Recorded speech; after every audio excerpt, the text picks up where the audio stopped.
All right, great patriots, welcome to another White House, President Trump, what do they call it? Peaceful protest. This one live from Minnesota. President Trump delivering his speech They haven't been sending out notifications at all today, but we hope that you guys got notified. Let me know in the chat if you guys got notified for this event. Most definitely nobody got notified. Like always. Like always, folks.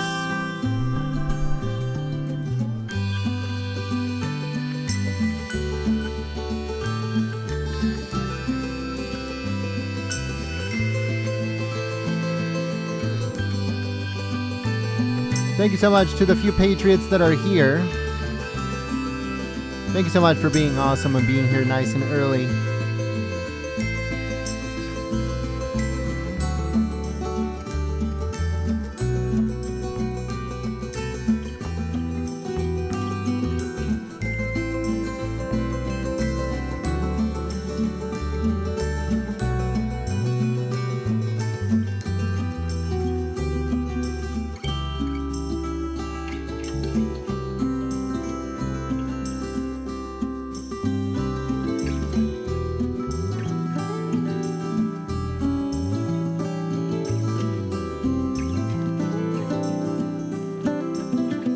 So we hope that once again you guys got notified, which most likely no one did.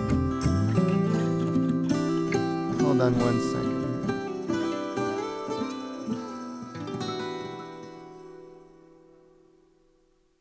second. Give us 1 second.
It's becoming extremely difficult to live stream anymore, folks. I think it went from being shadow banned to being completely blacklisted when it comes to our live streams from now on. It's becoming extremely difficult as Patriots are not able to find our live streams. We'll continue trying very hard, folks, but this is becoming just absolutely way beyond anything that we've ever experienced in the past when it comes to live streaming here on YouTube. And we don't understand what is going on, but we'll try our best.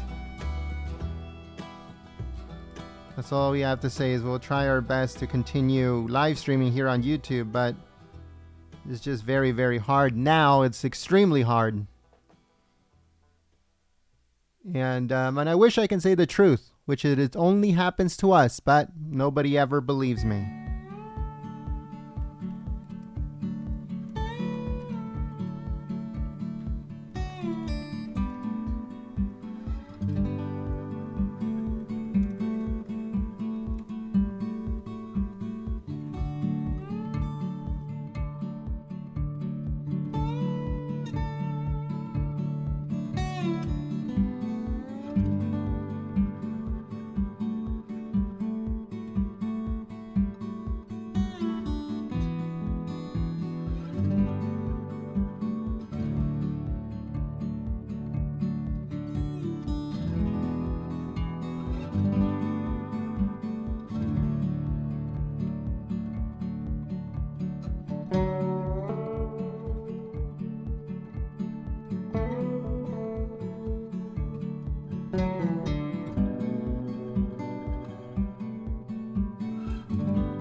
All right, folks. Like I said, this live stream has been beyond shadow banned. There's really nothing more I can say about that. It's just there's just no, like, you know, I appreciate every single one of you guys that are here. I really do.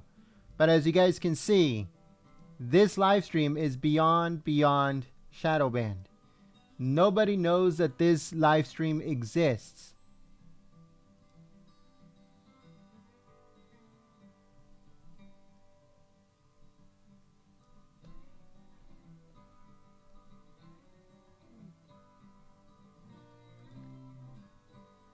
Even channels that nobody knows who they are or anything like that. You know, it's just they come up on search. We do not come up on search. We're at a point that we don't even know what to do anymore. We really don't. This is ridiculous. This is beyond ridiculous.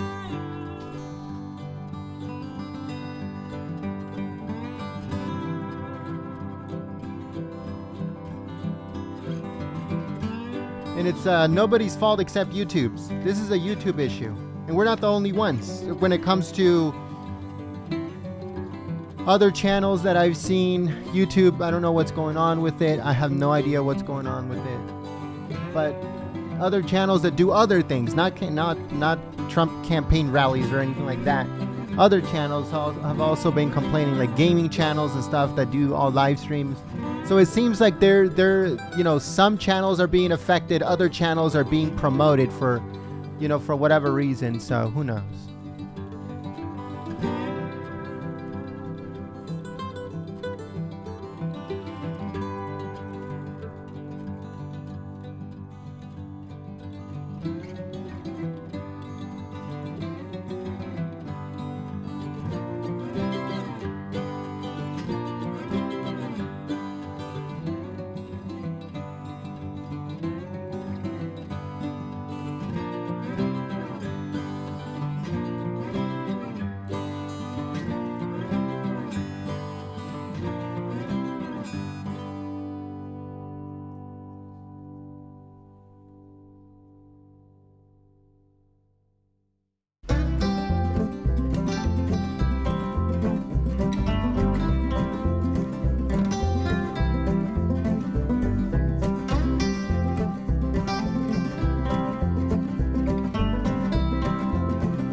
All right, to the few Patriots that are joining us, thank you so much for being awesome and joining us here at Golden State Times. President Trump has just landed in Minnesota for his rally speech.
'cause you're in.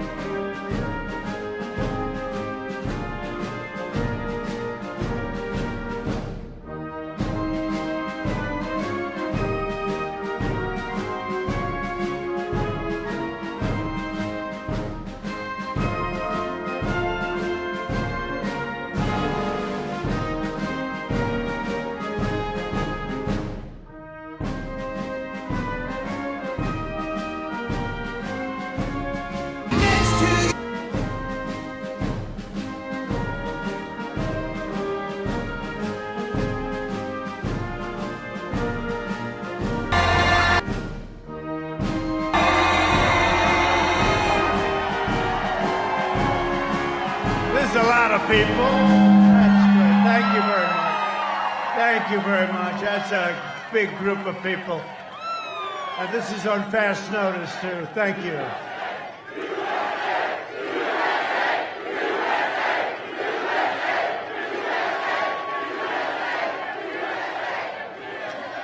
Well, I just want to say hello, Minnesota. We love you, Minnesota. You're great, great place. We're going to win Minnesota. We're going to win Minnesota because they did nothing for Minnesota except close up that beautiful iron ore territory. They closed it up with a pen. Do you remember that? One day you didn't have your jobs. Then I came along and I opened it up. So that's pretty good. But I'm thrilled to be here with the beautiful, great, hardworking people of this incredible state. You're really hardworking American patriots. That's what you are. And a lot of people haven't been treated right until I came along, and we've done a lot of work and a lot of good work. And you had your best year ever last year. The state had the best year you've ever had. 46 days from now, we're going to win Minnesota, and we're going to win 4 more years in the White House. One of the most vital issues in this election is the subject of refugees. You know it. You know it perhaps better than almost anybody. Lots of luck. You having a good time with your refugees? That's good. We want to have Omar. Yeah, he said Omar. That's a beauty. How the hell did she win the election? How did she win? It's unbelievable. Every family in Minnesota needs to know about Sleepy Joe Biden's extreme plan to flood your state with an influx of refugees from Somalia, from other places all over the planet. Well, that's what's happened. And you like Omar a lot, don't you? Huh? Biden has promised a 700% increase in the manifesto with Bernie, right? A 700% increase in the importation of refugees from the most dangerous places in the world, including Yemen, Syria, and Somalia. Congratulations, Minnesota. A 700% increase. Good luck, Minnesota. Enjoy yourselves. Because if I'm not here, if I don't win, I don't know where I'm going to be, but maybe I'll come over to see Mike. I'll come and see Mike. Your state will be overrun and destroyed if Biden and the radical left win. That's what's going to happen. I've been watching it for years. They haven't treated you right. They have not treated Minnesota right.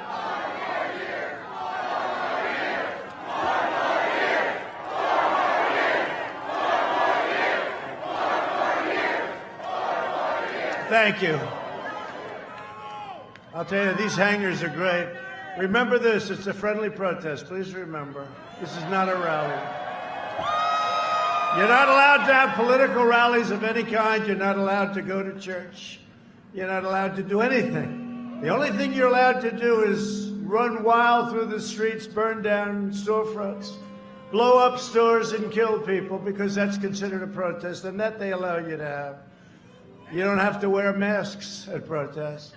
So I said, you know, we can't have a rally. The most we can have is 10 people. But why don't we just call it a protest? Because this is a protest.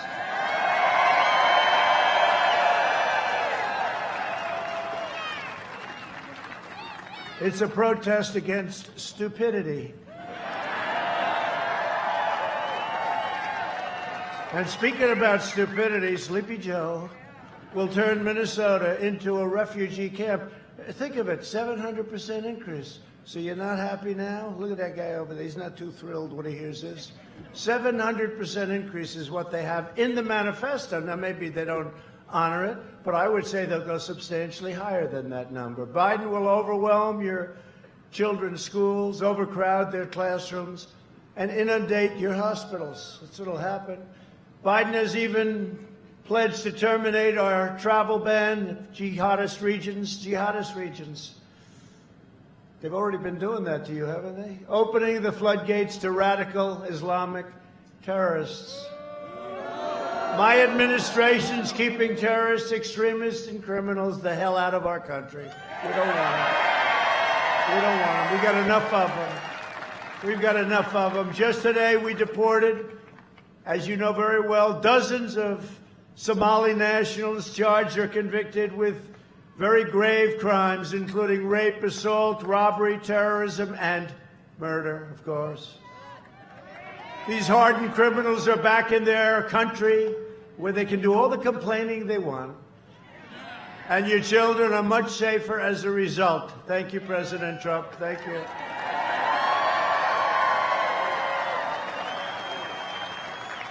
If it were up to Biden, and it's not, it's the people that surround him. They are seriously radical left Democrats, and they're very dangerous, and the offenders are very dangerous, and they'd be running all over your state only by voting for me. Are you going to save, I hate to say this, I did it with your iron ore, I did it with some other things, and I'll do it for you again. I'll do it for you again, but if you vote for me, I'm the difference, and I'm the wall. You know the wall that we're building on the southern border? I'm your wall between the American dream and chaos.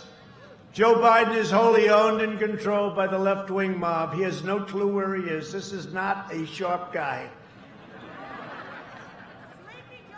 Years ago, I said to a certain senator who I was very friendly with, a Democrat, who's the dumbest senator? Who's the smartest senator?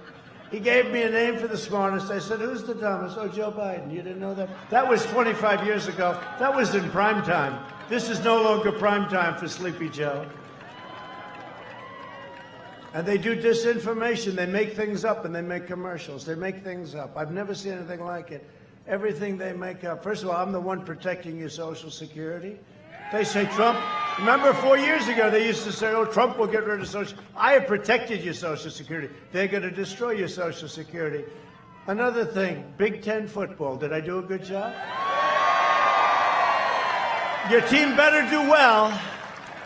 You're on the spot. They better do well. Are they going to do well this year? I think so, right? But I brought it back, but I saw an ad. You know why I did it, actually? It sort of energized me. Sleepy Joe did an ad that I was against football, that I was against Big Ten football. Give me a break. I was against. When I saw the ad, I said, what's the problem with Big Ten football? They said, they're not going to open. Why? And they say, you know, some stupid reason. I said, these are strong, young people. They're going to do great. Let's get going. I called the commissioner, Kevin, good guy. And we sort of started something, and we got it rolling. And we had big opposition from a few of the Democrat states and governors, you know, but we rolled over the opposition, and you have Big Ten football. Congratulations. Congratulations.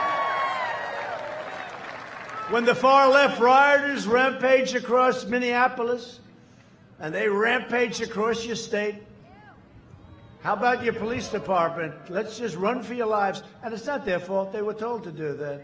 You have a good police department. You have good police, but they're not allowed to do their job. No, they're not allowed to do their job. Remember that? They were told to leave the precinct, leave it. And then they knocked the hell out of that precinct, didn't they, huh? Had a great mayor, really, it's a real powerhouse. Remember, did you ever hear of a man, Fiorello LaGuardia? Did you ever? I don't think that happened with him, New York. I don't think it happened with Rudy Giuliani, did it, huh? What a great job Rudy did. You realize, you know, Rudy's just now really being appreciated. People forgot how good he was as a mayor. He was a great mayor. Joe Biden called the peaceful protesters. He said, these are peaceful protesters. as opposed to sending in the National Guard. They didn't want the National Guard. Joe Biden said, you shouldn't send the National Guard. And this went on day after day after day. I pushed, and I got it approved. The National Guard went in. It ended within, what do you say, half hour? It was about a half an hour. You wouldn't have Minneapolis. You better remember this when you go and vote, and your voting starts tonight, please. You'd be saying, do you remember when we had a city called Minneapolis? Do you remember? It used to be over there. It's all ashes now. That place was coming down. You didn't have anything. But wasn't that a beautiful sight? Look, all of a sudden, you saw one guy in a black uniform, then another on the street. Remember that street? Loaded up with CNN reporters. Remember Ali Velshi? Shaved head, nice hair, shaved head. Some people say I should do that. Shave the head, just give it up. Can't do it. No, we polled it. I'd go down about 22 points. We polled it. They want to poll everything nowadays. I don't believe in polls. They poll everything. But Ali Velshi, I don't know anything about the guy, but I know he was standing there. This is really quite a good scene. It's a friendly protest. Everyone's acting, and behind him, the entire city was burning. It was like it's one of the great pictures of all time. The entire city was burning down. That was your city. And it's a shame it took so long, but the governor finally did it, at least, and if you take a look at Portland, the governor can't quite do it. She can't get there. I speak to her all the time. Come on, governor. I can straighten out Portland. Give me less than an hour. Just let us have it for, because we have to the state has to ask for it. They have to request. It's a shame. It's such a shame. But in your case, we went, and all of a sudden, that was going to be a bad night too, right? Remember that? About 7 o'clock? Then they see this guy walk out with about a $250,000 outfit on. That's because it had more computers and this and that. Got the tear gas deal. He's got the whole deal. Pepper spray. Got everything. The finest outfit you can buy. Believe me, we just paid for them, and they're very expensive. So we see one, the helmet. How about the helmet with the goggles? And you can see at night. You can see at day. You can see whenever the hell you want. So there's one. I said, oh, that's only one guy. Then you see another 3, then 4. Then you see another 10. They were just getting out of the buses, coming from very friendly territory. And then you have a line, and they were very tight together. There was no social distancing at all, which we're going to have to speak to them about that. No, they were touching. It's true, they were touching, right? So you had the first line, then you had a second line, then you had a third line, then you had and then they said, march. I remember this guy, Welchie, he got hit on the knee with a canister of tear gas, and he went down. He was down. My knee. Nobody cared. These guys didn't care. They moved him aside. And they just walked right through. It was the most beautiful thing. No, because after we take all that crap, for weeks and weeks, they would take this crap, and then you finally see men get up there and go right through. Wasn't it really a beautiful sight? It's called law and order. Portland would be easier because it's more confined. We just go that would be it. But so they had 4 or 5 lines. Then they had lines of everybody did the same thing. Did they ever even move one step back? I don't think so, right? It was just a slow walk right forward. Then they just started walking faster. Put a lot of guys in jail, Tom, right? Put a lot of guys, great congressman, by the way, put a lot of guys in jail. Great, not good, great. They put a lot of guys in jail that night, Tom, and that was the end of it. I don't think you had any problem after that. If you had any flare-ups, we'll send them in again. But that's all you do. These are Democrat-run disasters. Look at Chicago. Look at Portland. Look at you with Minneapolis. These are disasters. By the way, are they still trying to get rid of your police force in Minneapolis? That's what I heard. See, they never learn. They never learn. They don't. Look at that lumber. You got a lot of people here.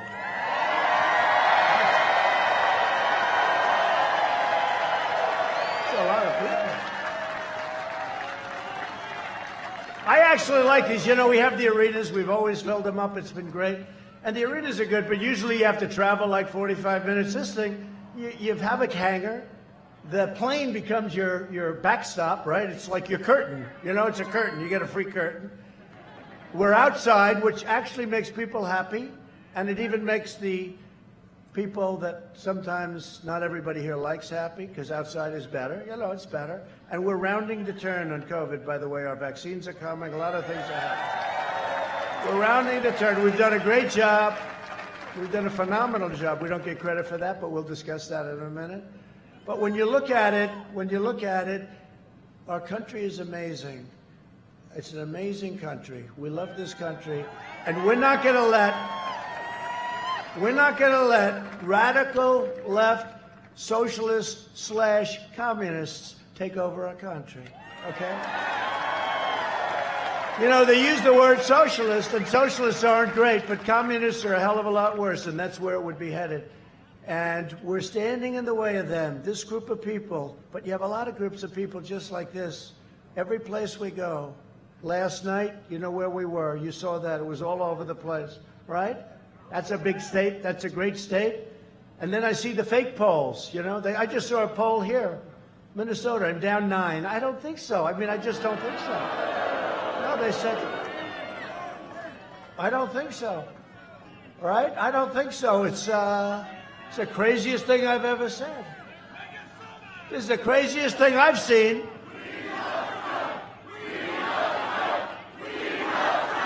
President Trump is down 9 in Minnesota. No, I just saw it in the plane. See the plane? The good thing about these beautiful Air Force One, right? That's the smaller version of Air Force One. I think you had a little bit short runway, so they take the smaller to save about $12. No, they took the smaller one. But the great thing about those beautiful planes, they have more televisions than any plane in history. We have televisions in the closet, on the ceilings, on the floors. I've never seen them we have them all over the place. And I'm just coming out, and they said, there he is, and they said it's a smattering of people. They called it a smattering. They always do that. And yet Biden with the circles, right? The little, he's got like 4 people in a circle. You know why he does the circles? Because he can't draw a crowd. So they put a circle like he's supposed. He's trying to be legitimate. But, you know, he's going to go by the science. He always says the science. He doesn't know what the word science is. So they have these like 4 or 5 circles. They put people. That way he doesn't have to be embarrassed when he goes to a high school gymnasium and he has like 40, 50 people. They had one not so long ago, and you saw this. He couldn't draw a crowd. It was a big thing. It was his opening or something. Couldn't draw a crowd. So they made it a round table. So he went in. They only had like 32 people. They said, this is very embarrassing. One of his people, and that's what they do. They're good. Some of the people surrounding him, they'll say anything and do anything. They said, let's not make it a speech. There's nobody here. Let's make it a round table. So these people are sitting at a table. They had no idea. Most of them didn't know anything about politics. They didn't even know why they were there. And now they're sitting on a round table, and they're on television. But that's what it is. But they say, we had a smattering of people. Yeah, a smattering of about, what, 15,000 people on about 2 days' notice.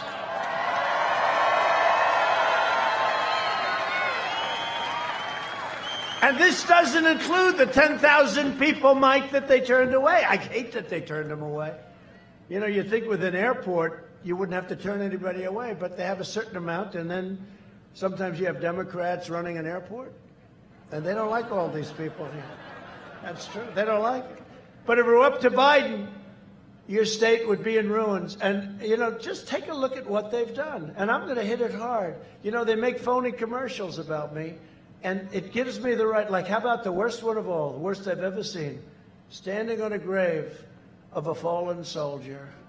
And then they had some guy, a source said, there's no source, the source doesn't exist. They make it up. And then they take it, it's called disinformation. You're not supposed to do that. And I'm not even sure if he knows. He's too weak to understand, and he's too weak to control his people. But it allows me to say whatever I want about this guy. And the truth is, he's not fit to be your president. He's not mentally fit. If Biden's elected, extremists like Representative Ilhan Omar, whatever happened to her? You had a great writer who has just made a living off writing about her, and she's done so many criminal acts. Isn't it damn disgraceful that she gets away with it. And I have to say to myself, I say, how the hell does she get away with that? And if we do one thing, look at General Flynn. He didn't even lie. They said he didn't lie, right? And he's gone through hell. He's gone through hell. This guy wrote page after page of criminal acts. Well, let's see what happens. Who the hell knows? But between her and how about AOC? AOC is running a campaign against the guy that was supposed to be Speaker of the House, right? Joe Crowley. I knew him a little bit. I asked him once, I said, are you campaigning against this maniac? He said, no, she's just a young girl, no problem. I called him on election night. Nah, I was going to say, how did that work out, Joe? That didn't work. He was going to be Speaker of the House. She's got a certain talent. But, you know, all of a sudden she had no money, nothing. And all of a sudden she had $2 million. And she spent the $2 million all over the place, her and her boyfriend. Whatever happened to her? Can you imagine if I do that?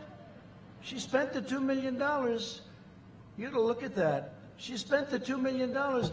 And big story, but that was it. That's one quick story. Oh, man, probably the guy who wrote the story lost his job at the New York Times, right? He's now unemployed. But there's a big story. She spent $2 million on bullshit, okay? And if a Republican did that, they'd be in jail. You know that. It's a different standard, and it's a disgrace. And our guys better get on the ball. Look, let me tell you. How about yesterday they were talking about Russia again. Here we go with Russia. There's never been anybody so tough on Russia with the sanctions. Remember Obama would send pillows. I said tank busters, right, to Ukraine. I'm the one that exposed the pipeline with Germany. Germany pays them billions and billions of dollars, and then we're supposed to protect Germany from Russia. I said, how does that work? How does that work? You're spending billions of dollars for energy to Russia. It's all okay. I'm the one that exposed it. What I've done, hey, they don't want me to go. But if you look, they don't want me to win. Russia doesn't want. Maybe North Korea does, because I actually have a very good relationship with him. And you know, speaking of North Korea, and you know, it's okay to have a relationship. You don't have to go to wars. We don't have to lose our great soldiers. We don't have to. It's good. If I got along with Putin, somebody said, he gets along well with Putin. I'm saying to myself, but isn't that sort of a good thing? Is that bad? He gets along with Putin. That's a bad thing. But, you know, you saw the head of the FBI yesterday started to go, Russia's looking at our election, Russia. It's here we go again, Russia. I said, what about China? What about North Korea? What about Iran? What about, they don't mention anybody else. The narrative seems to be Russia. Millions of phone calls made, not one to Russia. Millions of phone calls received, not one to Russia. And he goes, Russia. Then they asked him about Antifa. What do you think about Antifa? Well, it's an ideology. I said, no, it's not ideology. It's a bunch of thugs and anarchists that are being funded by somebody, and find out who the somebody is.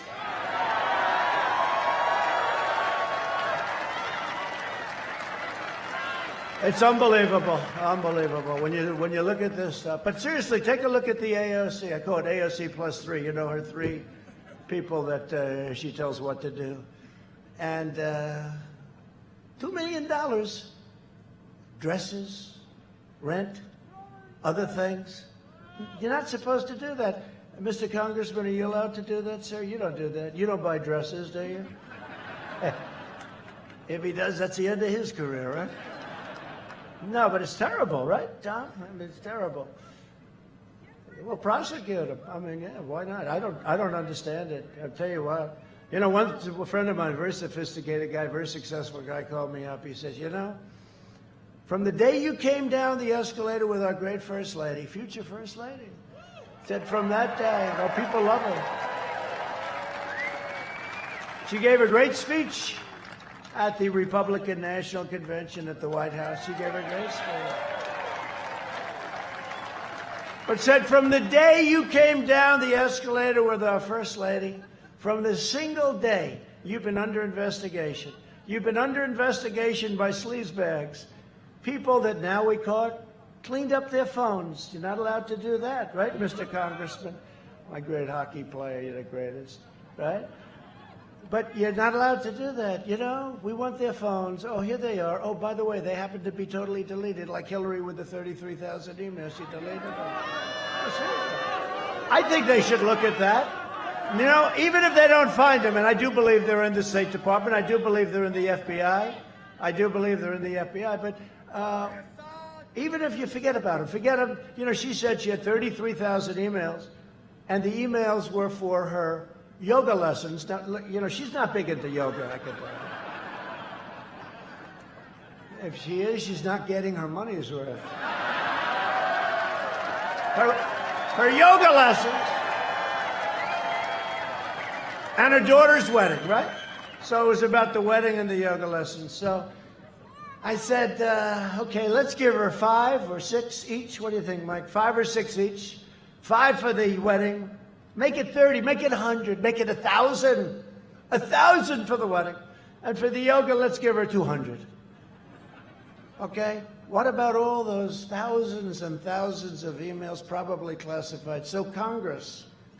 So forget about it. Let's assume they're gone because she deleted them and then she acid washed them.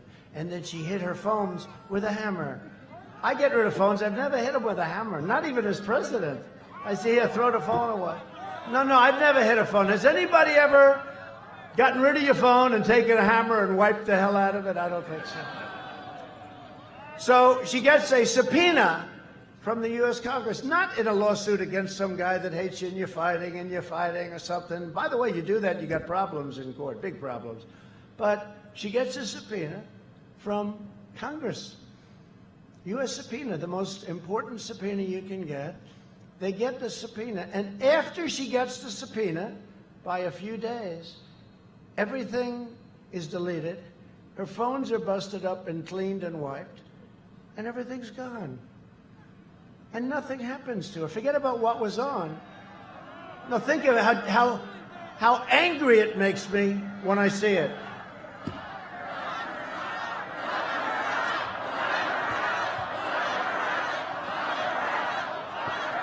No, how angry. Could you imagine if I do that? It's a whole different ballgame. No, how angry it makes me when I see it.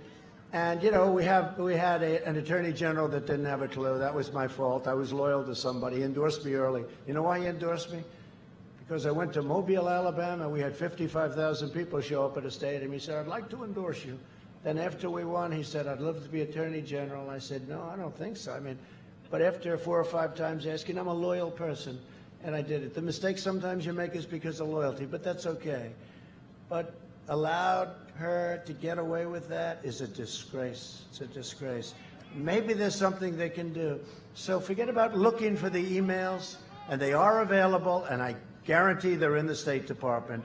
I guarantee you they're in the State Department, that they ought to damn well find them. They're being protected in the State Department. But forget about that. Almost as good is the fact that you're not allowed to do what she did, and her lawyers should pay, Kendall should pay equal consequence. Equal. But that's the way it is, and but we are making a lot of progress if you see what's going on. You know, I said to myself, I'm going to stay uninvolved. I don't have to. Chief law enforcement officer, can you believe it? But I think it's better if I stay uninvolved, and I have stayed uninvolved, and we do have an excellent Attorney General, Bill Barr. And I'll be honest, he's a smart guy. I think he's getting tougher and tougher and tougher every day. I think he's not going to put up with this stuff. I don't think, and you know, he's got a lot of people that are deep staters, whatever you want to call them, and they fight him at every turn. They fight him, but he's getting tougher and tougher. I watched over the last 3 days. I'm saying, wow, that's sort of what we're all waiting for, right? But she deletes her emails. AOC gets rid of $2 million. $2 million, gets rid of it. Nothing happens. Nothing happens. And then she goes around and calls us all like, what the hell are we? And she controls Nancy Pelosi. Actually, Nancy Pelosi would love to get rid of her, I think, you know, because Pelosi. How about Pelosi? How about that? How about Pelosi? Pelosi goes out and says, you know, I think I have my hair done. So she goes out and she goes into this beauty parlor. I told the story in Wisconsin last night. By the way, we had a great crowd in Wisconsin. You know, you have a feeling about places. You know, the problem with Minnesota is that I think since 1972, this hasn't been won by a Republican. So, you know, you're a little behind the eight ball when you hear that, right? I mean, I can understand. And Wisconsin, rarely, but I won Wisconsin, unlike Minnesota. Thank you very much. Thank you very much, Tom. Thank you. No, unlike Minnesota, but it's my fault. So I had one speech left. It started at 1 in the morning. I went to Michigan. We won Michigan. That was another one. Great state. We brought back so many auto companies into Michigan. We brought them back. But I had one. They had one. It was already voting day. It was election day because by the time I got there, it was just scheduled. Had I made that one damn stop to your state, we would have won Minnesota. I lost by, what, a half a point? Half a point! But I get off the plane and they said, he's in Minnesota. He's down 9, the recent poll. Down 9! I believe it's a suppression poll. And you know, I have an instinct about things, pretty much. Somebody said, Trump has the greatest political instincts of the last 100 years. One of my enemies said that. And I said, no, I don't. I don't believe I do. I think I have lousy political instincts, but what am I going to tell you? Let me just tell you, they said that, and I was very impressed by the statement. In fact, I went to my wife, I said, you know, they say I have the greatest political instincts in over 100 years. And I said, but I don't believe it. I don't. I don't want to be Beto. Remember Beto? I was born to run for president. That was the end of his career. Beto O'Rourke, who's in charge of guns. By the way, he's going to take your guns away. You know that, right? Biden. Sleepy Joe. Sleepy Joe's going to take your guns away. Remember Beto on the cover of a really crummy magazine? I won't mention the name. They had a lot of bad magazines out there. The good news is most of them are dying, if not all of them. But Beto O'Rourke, he did the story, and, you know, he was going to defeat Ted Cruz. He was going to do all these things. Ted beat him, and I helped a lot, too. I was with Ted all the way, and I think Ted's appreciated it. But here, I even said, I'm putting Ted Cruz as one of the people for the Supreme Court, right? And you know why I did it? You know why I did it? Because I wanted to make sure that I had somebody on the list. We had about 45 unbelievable people. Unbelievable, the smartest, the best, the absolute creme de la creme, right? The best minds in the country, conservative, they believe in the Constitution, okay? You know, little things like that. But I said, you know, I have to have somebody that we're going to make sure we get approved. And the only one I could think of is Ted, because he's going to get 50 Republican votes and he's going to get 50 Democrat votes. He'll do anything to get him out of the Senate. But I joke when I say that to Ted. But I say it all the time. Ted's the only man I know can get 100 votes from the Senate. Every single senator's going to vote for him. But he's a great guy, and he's a brilliant guy, and he's been great. He's been really great. I kid when I say that. But, you know, one of the things we've done that's so good is the Supreme Court. We have 2 Supreme Court justices. We will have, at the end of my term, approximately 300 federal judges, including Court of Appeals. Right? So anyway, but just to finish, there's no way that I'm 9 points down. I look at a crowd, so they say instinct, right? So I look at a crowd, and whether I have good instinct or not, this is not the crowd of somebody that's going to finish second in the state to a Sleepy Joe. Finish second to a guy that cannot put 2 sentences together. Now, it is an ideology. It doesn't matter. I could put that broken piece of wood right there. I could put that out, and it's the same thing as Joe. It's just an ideology. It's just an idea. Now, historically, we have the biggest gap in enthusiasm of any campaign that they've ever polled. You heard that, like 36 points. In other words, they've got no enthusiasm for him. I have tremendous enthusiasm, as we can tell. But he does have enthusiasm to beat Trump. His only enthusiasm is put anybody in there, right? Put anybody in there. He does have enthusiasm to beat Trump. Nothing for him, but to beat Trump. Okay, but historically, that never wins. when somebody has to rely on winning because of somebody as opposed to winning because people love you, people respect you. And Sean Hannity did something the other night. He said, would you have this man, if you owned a McDonald's hamburger stand in a reasonably busy area, would you have Joe Biden running that stand? The answer is no. He doesn't have the energy. He doesn't. So he can't run the country. No, seriously, I thought it was good. I never thought of it. You wouldn't have him running your business. You wouldn't have him running a McDonald's. I have to say, or a Wendy's. I have a friend, he owns Wendy's. He always gets up, can't you ever mention Wendy's? Okay, Wendy's. But you know, you wouldn't do it because he couldn't do it. And yet he's running for the presidency. He's got no energy. I made a comment that somebody had low energy. That was the end of his political career. But Joe's energy is far lower.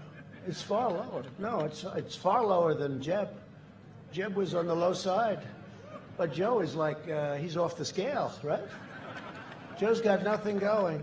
Today, Biden delivered remarks, barely, to a union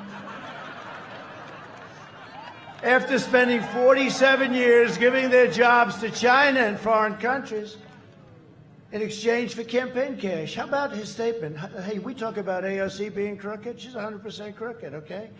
But we're talking about that. Look at Omar. She came in here. Did she marry her brother? Where's that writer? That writer should be given the Pulitzer Prize. He never will be. He should be, though. You know the amazing thing? All of these writers, New York Times, Washington Post, Russia, Russia, Russia, Trump, Russia, Russia, Russia. I had 19 people, all brilliant, all radical left, all Hillary Clinton people. Actually, not even a never-Trumper from Bush, okay? All Hillary Clinton people, mostly, almost everyone. They were all Democrats. How about this? You're being investigated by 19 Democrats that are smart people, okay? Smart people. So my friend says, you know, you are the most honest person in the world. You've taken 3 years of total investigation. You don't think they've gone over my taxes? They went over the biggest tax firm in the country, the most prestigious. They went over everything. They spent $48 million. As it comes out now, it's about $48 million investigating me before I won and after I won. And we caught them spying on my campaign. That's what they were really doing. And now with the phones, I think there's like 22 or 24 people. You heard this one. They said, no, no, no.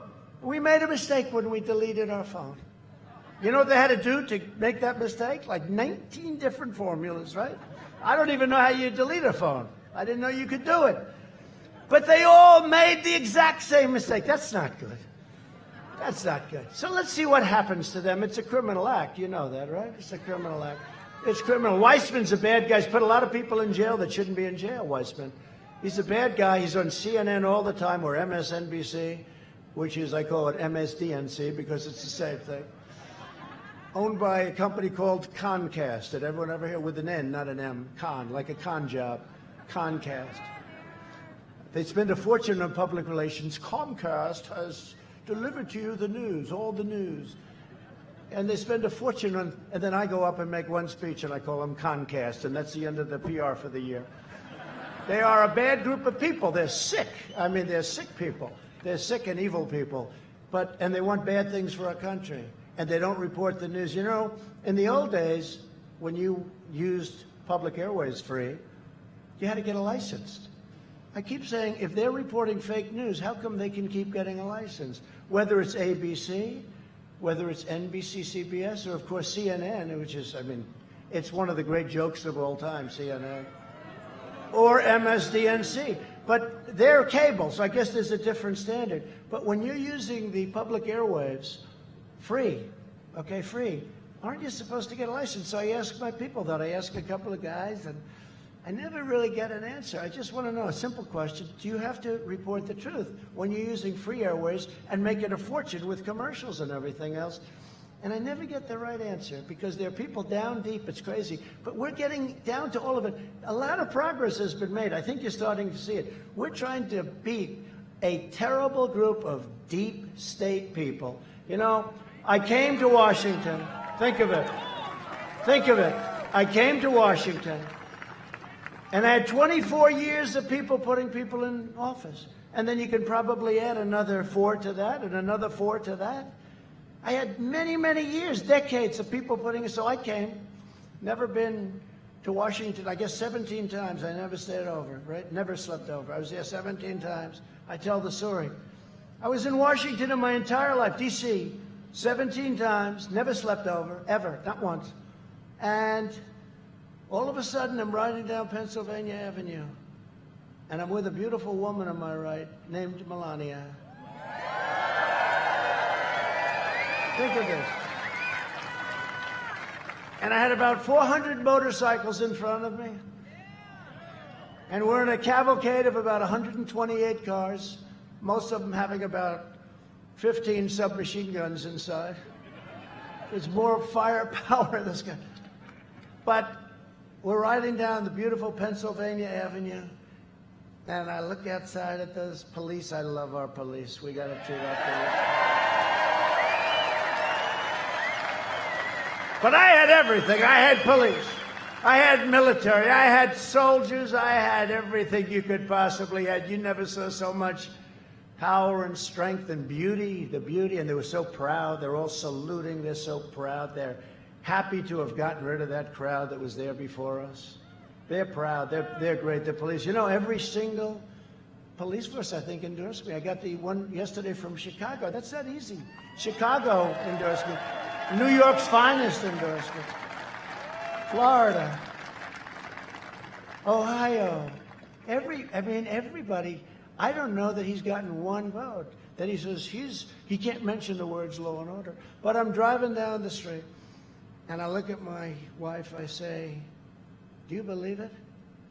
I'm the President of the United States." That's the good part. But can you believe it? And then I get to the most beautiful house in the world. I can have Mar-a-Lago and all of them, but I'll tell you, the White House is still the White House, no matter how you do it. And I get to this gorgeous, beautiful place, and I'm up at the incredible suite level, and there's Abraham Lincoln's suite. It's called the Lincoln Bedroom. Remember, Clinton used to lease it out to people for money. They never changed, do they? Remember when Barbara Streisand, she's another beauty, by the way. But remember, Barbara Streisand used to stay in that suite, but which was the only problem I had with it. But tell me, no, but I do like her voice. I do. I really do. Some of them I don't like even their voices. But she used to stay there, and I'm standing in the Lincoln Bedroom, the history, the whole thing, the bed, the desk, the Gettysburg Address, the beautiful 7 years ago, this beautiful Gettysburg Address. He wrote it there, and also on his carriage ride up to Gettysburg. He delivered the Gettysburg Address, and they say the only one that got worse press than I did was Abraham Lincoln. Did anyone ever hear that? And I said, no way they got worse. Maybe he got bad, but no way he gets worse. Now people are starting to say, you know, it's probably true. I think you got the worst. Now they used to say, no, Newt Gingrich, great guy. He said, nope, Abraham Lincoln got the worst press. They were worse to him than anybody. He was a very depressed person. His wife was very depressed. It was a depressed kind of a thing. You know, he's in a war, he's in a revolution. And he was getting beaten a lot by Robert E. Lee. They want to rip his statue down all over the place. But Robert E. Lee was whether you like him or not, whether you like statues or not, you know, they don't rip statues down anymore. It's signed the law. 10 years in jail. They don't rip them down. But Robert E. Lee won many, many battles in a row, and it was supposed to be over in one day. You know, it was supposed to end immediately because the North was too powerful for the South. But it just shows when you have leaders, when you have a great general, and Robert E. Lee, he would have won except for Gettysburg, and that was because his general was killed, who was going to lead Gettysburg. Never fight uphill, me boys, never fight uphill. He heard they were going uphill. Stop them. But we had no cell phones in that day, right, Congressman? No cell phones. So they sent the horses to stop them, but it was too late. They fought uphill and they got slaughtered. That's what happened. But Robert E. Lee, these were incredible things. But I hope you appreciate that we had a period of time when they were ripping down all of the statues and monuments. And I said to my people 4 months ago, I said, this is crazy. These people, and they don't even know, they started ripping down Abraham Lincoln. When they hit Lincoln, I said, wait a minute, this is the man, and you can't do. Then they hit George Washington, Thomas Jefferson, they hit everybody. They even hit Gandhi. All Gandhi wanted was one thing, peace, may we have peace. Rip down a statue, I don't think they have any idea what they're doing. I think they're just a bunch of thugs, okay? You want to know the truth? I think they're a bunch of thugs. But they were going to march on Washington, and they were going to rip down a statue of Abraham Lincoln, the exact statue, and it was up very nicely up now. And by the way, they can take them down illegally. They go through Congress as a way of doing it. But, they didn't want to do it that way. And they were marching on Washington, and I said, do we have any laws about this? They said, no, sir. Now, in Congress, the way it is now, you can't, the most you get is about a $10 fine. You rip down a $5 million statue, you get a $10 fine, right? It's a different world. That's when it was strong, they had laws. But we told and found this old act. And the old act said, if you rip down a monument or a statue, you get 10 years in prison. They call it prison, not jail, which sounds even worse. I said, bring that sucker up immediately to the Oval Office, because there are a lot of people coming to Washington. They were going to march on the Jefferson Memorial. Do you believe this? The Jefferson Memorial. We grow up, the Jefferson Memorial. They were going to march on the Jefferson Memorial. They were going to do damage to our beautiful Jefferson Memorial after Thomas Jefferson. And I did predict that. A friend of mine said, 2 years ago, you said, next will be Robert E. Lee. And then comes Washington and Jefferson and Lincoln. They never stop. The only thing they understand is strength. Remember that. They don't understand weakness. There is nothing you can do. These really stupid heads of these corporations that give hundreds of millions of dollars. It's like blackmail money, right? But these stupid people that run, they get $40 million a year and they're weak. Okay, they're weak. But the only thing these people, they're anarchists, and the only thing they understand is strength. So I said, let me see this document. I said, wow, this is a very strong document. And we have, Derek is here, one of my attorneys. He did a great job. I don't know where the hell Derek is. He's around here. Actually, he's heard this before, although not quite. You're getting a very unique speech tonight,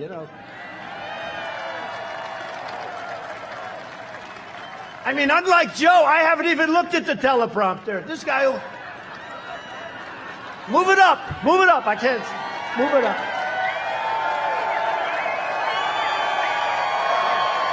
I haven't looked at it. The poor teleprompter guy is sitting there. What do we do? We're on line 2 of the teleprompter. He said, what do we do? No, unlike Joe, I have not looked at the teleprompter. Oh, that poor Joe. You know what's the worst part about him looking at the teleprompter? The worst part is that means that the fake news media is giving him the questions. Right? Like Donna Brazile, who was brilliantly hired by Fox. Fox has changed a little bit.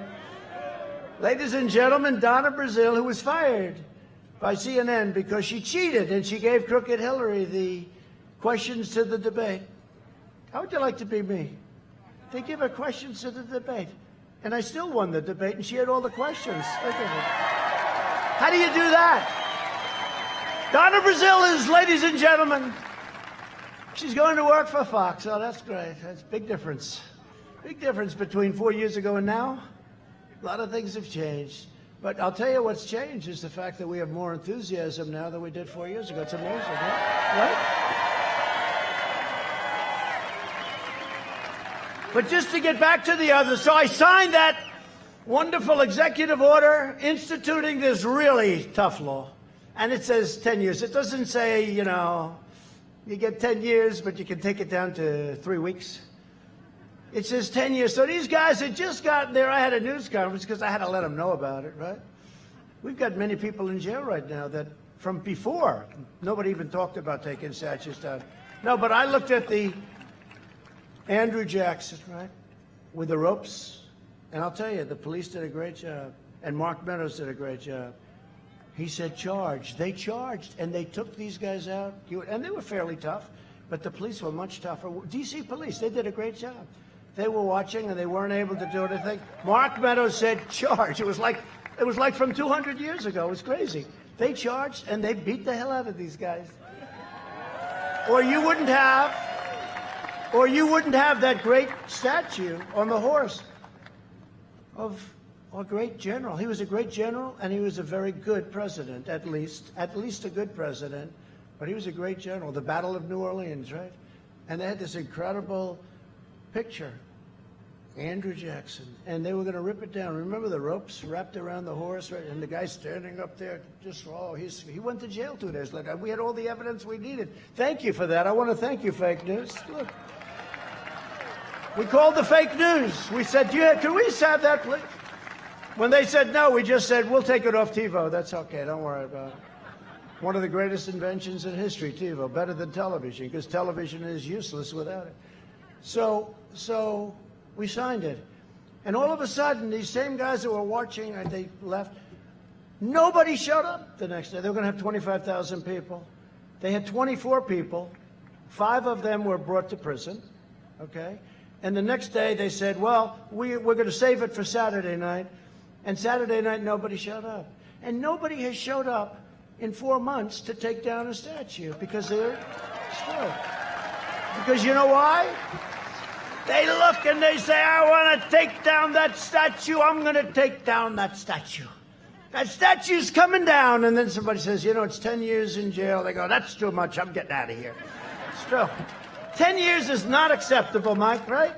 10 years is a lot to rip down a statue. Have a little fun, especially when they have no idea what they're ripping down. But we have an idea what they're ripping down. They're ripping down, in many cases, greatness. They're ripping down our past. They're ripping down our history. And that's where these guys begin. They take away your history. You look at the Middle East, you look all over. Look what ISIS did. Look what all of them do. They go down and they rip. They go into museums and they break everything and they rip everything. They want to take away your past. They're not taking away the past of the United States of America. Not as long as I'm here.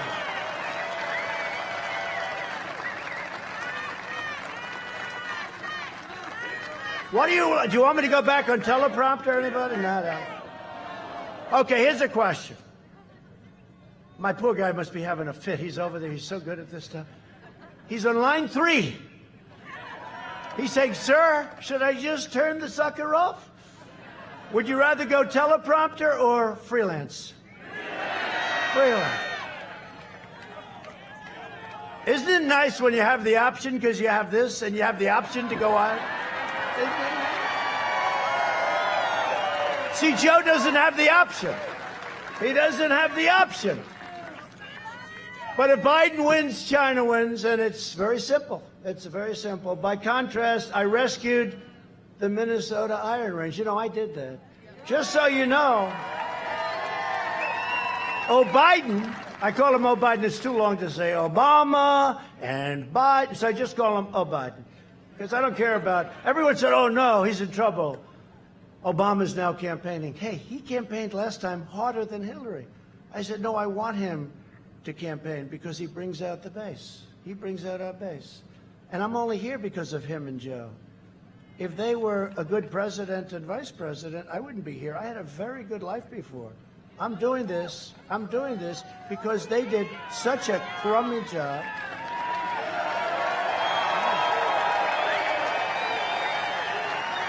I'm only here because of them. I could right now be having a very beautiful life of luxury, and here I am at a hangar in Minnesota with 15 or 20 or 25,000 people. And thousands of people that couldn't get in, and I'm working my ass off. I could be at home having a good time, wonderful time. But the one thing I say this...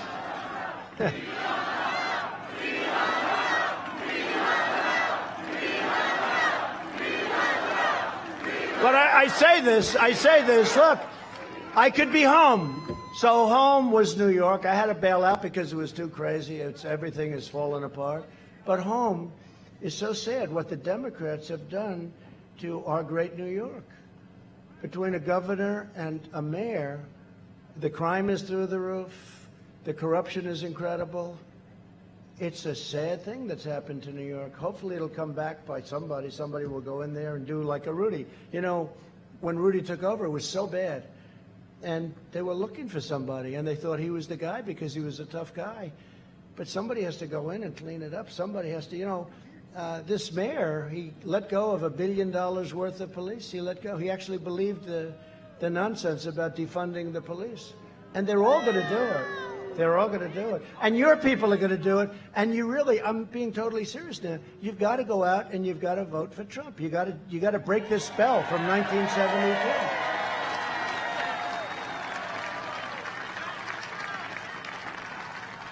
I mean, you saw Kenosha. What we did for other places. You saw the Kenosha, and that was gone.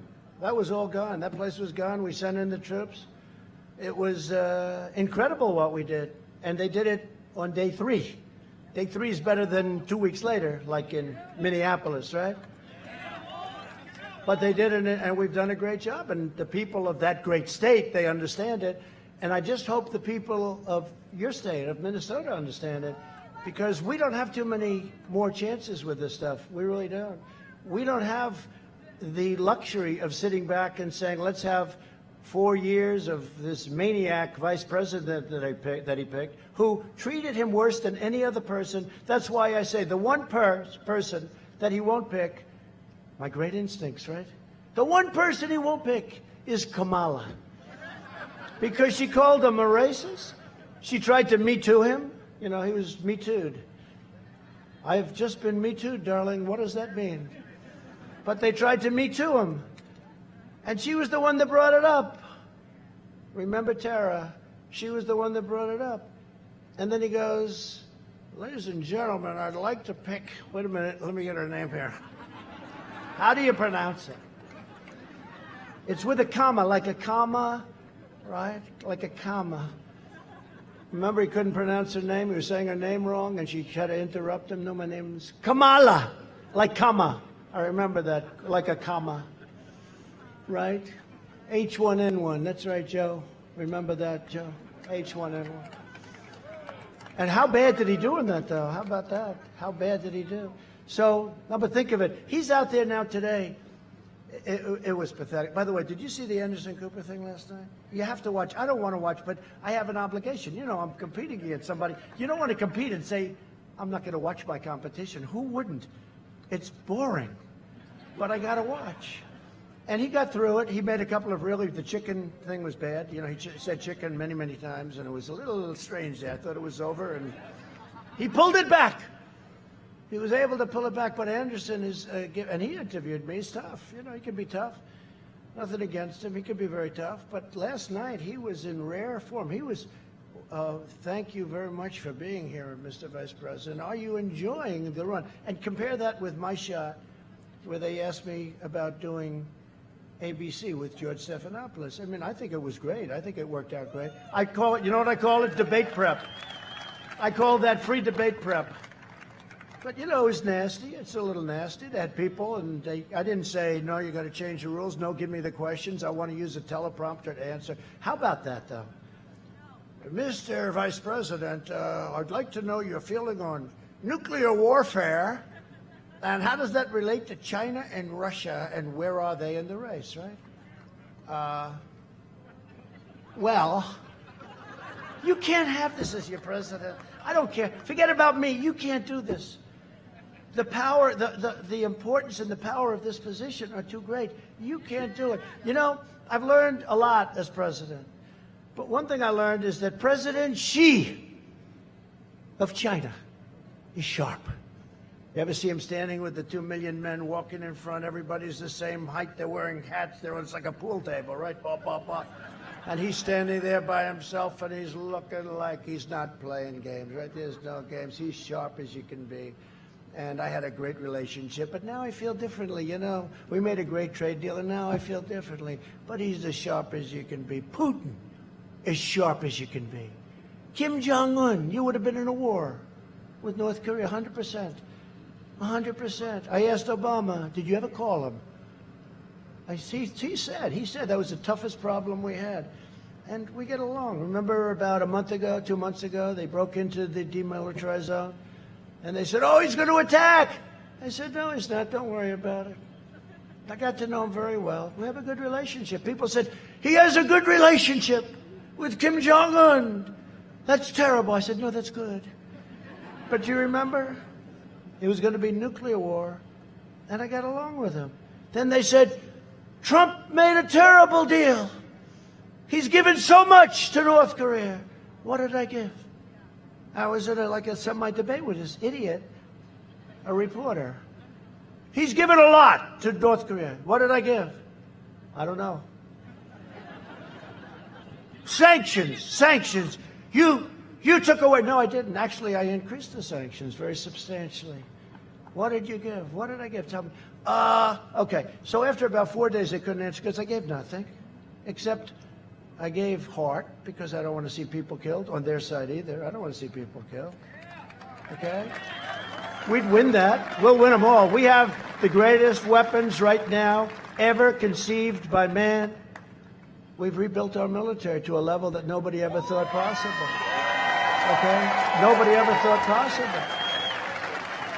And then the fake news, and I said that a couple of weeks ago. Remember, I said, we have created the most powerful weapons known to man. It's true. We have weapons that are so advanced that President Xi, Putin, everybody, we're the envy of the world. But they don't know quite what we have, but they know we have stuff that they never even heard of before. And some schmuck back there said, I think he's giving away classified information. No, all I'm doing is telling the world we have the most powerful weapons in the world. I'm not even saying what kind. You don't even want to know about it, and I never, God help us if we ever have to use them. But we have the most powerful weapons ever conceived by man. You know, they have the missile, the super duper, hydrosonic. I call it the super duper. It goes 5 times faster than a normal missile, right? We have one that goes much faster than that. But Russia got that information from the Obama administration. Russia stole that information. You knew that. You knew that. Russia got the information and they built it. But we have now one that's much faster than that. That's like a slow missile. That's like considered a slow missile. But I said it was incredible. 2 weeks ago, I said we have the finest, the best, the most incredible, sadly the most deadly, and we never want to use it, but we have the greatest weapons ever in history by a factor of 10, by a factor of 10. And they said, they went crazy. He's given away classified. These people are sick.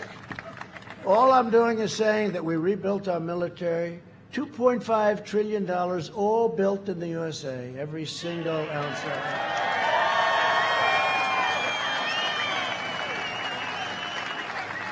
We have fighter jets, F-35, that are so good you can't see it. And I went to see the program, and I met some of the pilots, and these guys are better looking than Tom Cruise. They're tougher, they're stronger, they're bigger, they're more powerful, they're smarter. And I like Tom Cruise, by the way, because, I mean, you can't get much better than Top Gun, right? Great movie, right? You can't get better. I like Tom Cruise. But these guys are better looking than Tom. They got the crew cut, they got the crap under their eyes, they got the whole deal. They're smart as hell. So I said, so Captain, let me ask you, how good is the F-35? Real good, sir. Best plane we've ever had. Oh, great. I said, how do you compare that with what Russia has? Well, ours is better for a specific reason, sir. You can't see it. What does that mean? Well, when we fight, they cannot see us, sir. We are so stealth. Now, that doesn't mean in 3 years that it won't be obsolete, because that's what happens. That's the problem with that business. You come up with a new computer, and 2 weeks later, it's obsolete. That's why I always like real estate, you know? You have a piece of real estate. But no, it's true. I wouldn't be good in that business. You gotta work, and then you start in the next one because the last one is gone. That's why I always talk about walls and wheels, right? When the Democrats were saying, walls are old-fashioned. Well, they're right about that. But they work. Remember that? All we had to go through in Congress? And that wall's going up. Think of that. We're building 10 miles a week, 10 miles a week of the top, all. And our numbers on the border are the best they've ever been. The best they've ever been. But we're building 10 miles of wall a week. We're up to about 330 miles. and we'll have it finished very soon, and it's having a tremendous impact on drugs. It's having a tremendous impact on all of the different things. Human trafficking in women. It's not even children. They traffic in women. It's because of the internet. You know, you think of that as almost an ancient kind of a crime, right? But it's not. It's a very modern crime, and it's an unbelievably profitable crime. They traffic in women, a little bit children, but mostly women, where they'll put 3 or 4 women in the trunk of a car, and they'll go through the border. They can't do it anymore, and we're catching them. We have people that do nothing but look for the traffickers. To me, the traffickers are the biggest scum in the world. And thank heavens for ICE, and thank heavens for Border Patrol, because these people do a job that you don't want. I know Mike doesn't want it. You wouldn't even be good at it, Mike. He'll do a commercial about it. That's what he'll be. Does he have the longest commercials in history? I say, Mike Lindell. I say, Mike, the Pillow Man. I say, Mike is the single greatest purchaser of commercials in history. I want him to buy my commercials. I say, you know, we spent $20 million. I saw like 2 commercials. He spends $2 and he's got the whole day on Fox. I said, let Mike buy our commercials, will you? I don't know what the hell you do, but whatever it is, you better tell me the secret. Greatest purchaser of commercials. But we have done some job with that. And the traffickers, the drugs are way down. Now we got upset with the pandemic. But I watched Biden today talking about, if only Trump moved 1 week sooner. 1 week. So let's go. Ready? So, you know, he was against the ban, right? Because he didn't think we had a problem. So he was against the ban. He didn't know that China was heavily infected. He doesn't even know what China is, in my opinion. But he was against the ban. These guys write stuff out for him, and he tries to read it. Doesn't do well with it. So he was against it. But now his new thing is, if only I moved 1 week earlier. But I was earlier than everybody, if you think about it. I had nice guy, Dr. Fauci. I had another nice guy, a lot of doctors. They were all telling me, no, you don't have to do that, right? Tom knows that very well. You don't have to do that, sir. You don't have to do that. You don't have to do that at all. And, you know, one of those things, I was very early, and I banned, and everybody admits that had I not banned highly infected Wuhan province, right? Highly infected, we would have had hundreds of thousands of more deaths. And then you had the chart. I put it up yesterday. I'm doing these news conferences. We're finally getting the word across that we did a great job, but I'm doing news conferences now every day. You know, even if they last I call them the highly rated news conferences. And I go before these crazy people they're screaming at, screaming like maniacs, It's not the way they treat Sleepy Joe. He'd melt. If they ever did a number on, this guy would be there. He'd be laying on the floor crying, get me out of here, darling. Where's my wife? Get me out of here, please, darling.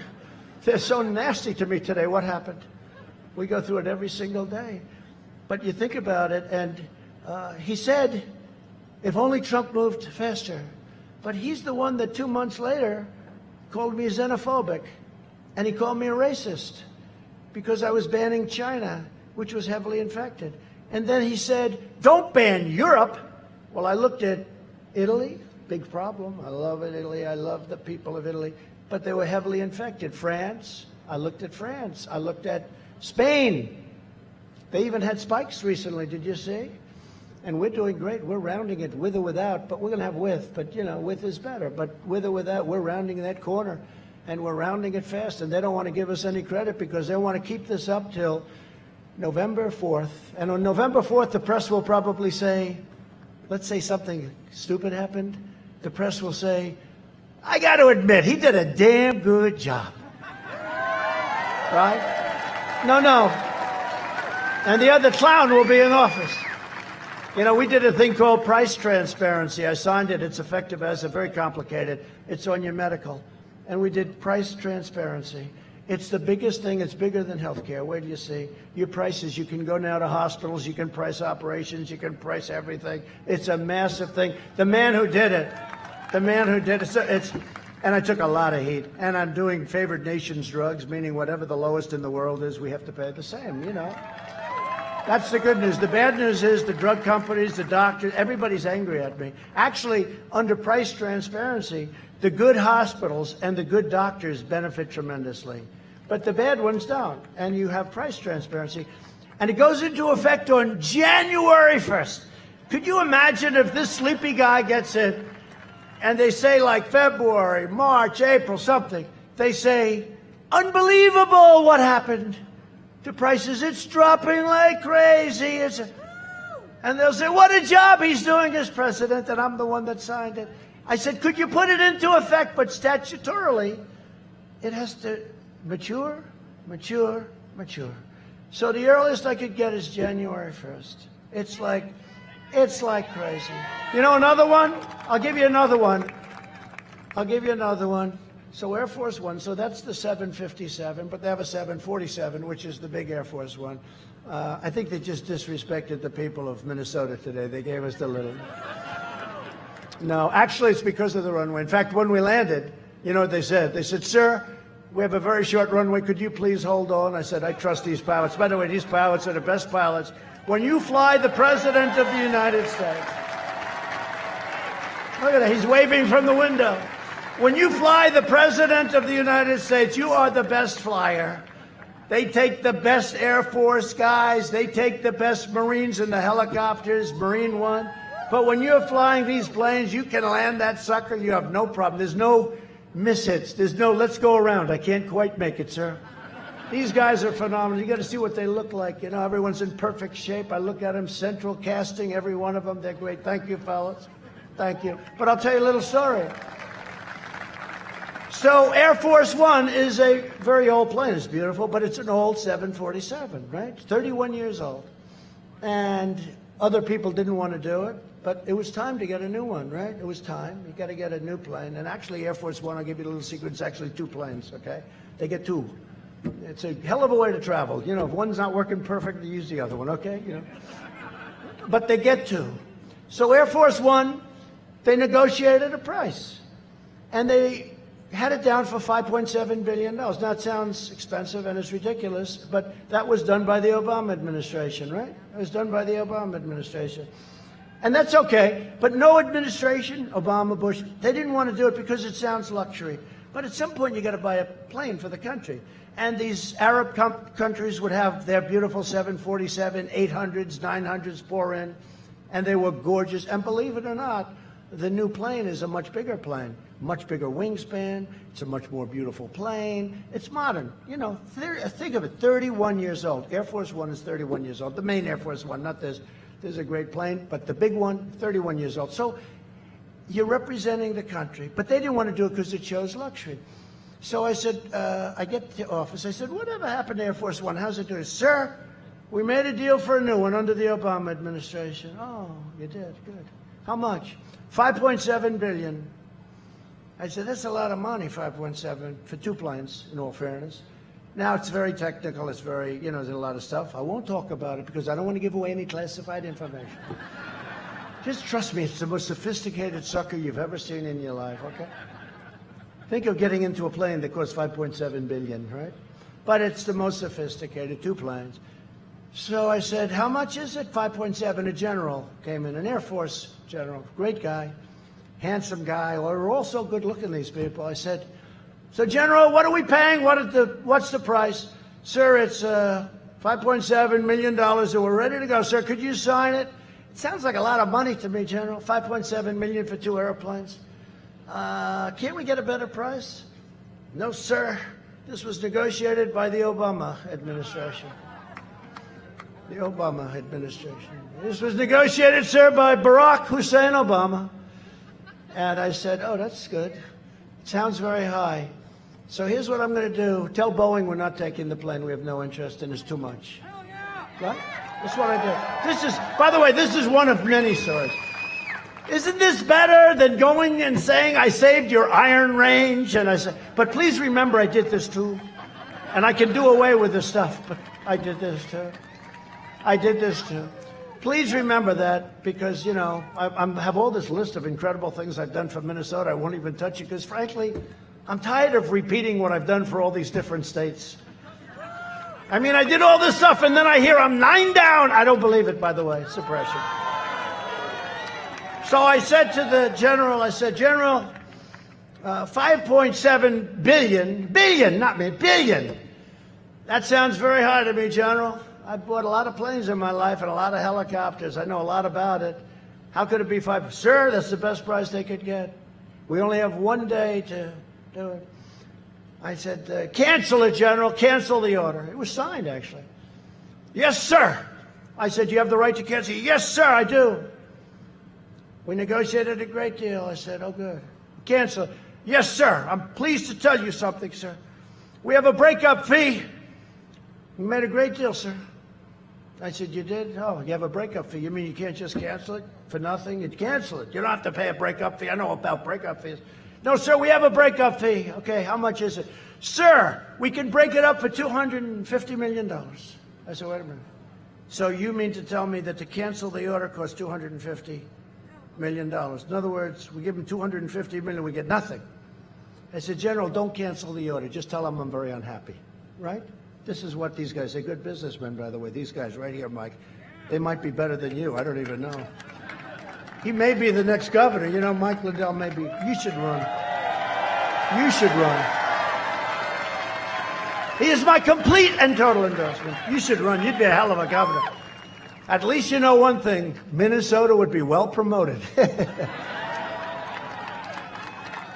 Minnesota. Mike, run for governor, please. So he says $250 million. It's 250. Sir, I'm so proud of that. I said, you may be proud, but I'm not.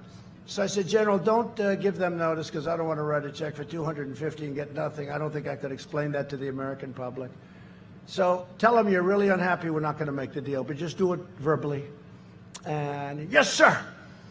And then I spoke to the head of Boeing, a very nice guy. They had some rough times since then. I had a couple of really bad things happen. Terrible, really terrible. This was early on, before the problems that they had. But he's a high-quality guy. And I said to him, Dennis, we have to start it with it's got to have a 3 on the front of it. What do I know? I just know that if they're 5.7 and if I do something with a 3. He said, no, I can bring it down to 5.5 billion. So I say, well, that's not bad. I saved $200 million in about a minute and a half phone call, so far I'm not good. But it's not good enough. I'm not happy. I said, no, we got to really think about canceling it. And I can't go to Airbus, which is made in Europe. You know, it's a little hard. I got to go to the competitor. I can't say I'm going to buy the Air Force One from a European company. That doesn't work too well. So I just said my only option was to say, look, I just don't want it. Just put it aside, put it aside. He calls me up a few days later. Well, we can do a little bit better than that. I said, Dennis, has to have a 3 in front of it, Dennis. Got to have a 3, you know, like a 3. 3 anything, but got to have a 3 in front of it. So he said, no, no, no. After 1 month, we signed a contract for $3.9 billion. Right? Same exact plan. Same exact plan.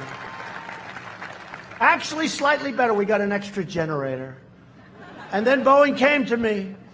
And I know how to, you know, I love to negotiate. I do. Got that from my father. My father was a good negotiator. And I love to negotiate. So they came to me, sir, we can put an extra stairway. This is the big 747. And remember, this is a big, much bigger than the old 747. Sir, it gets very windy up there. I noticed that your hair's blowing all over the place.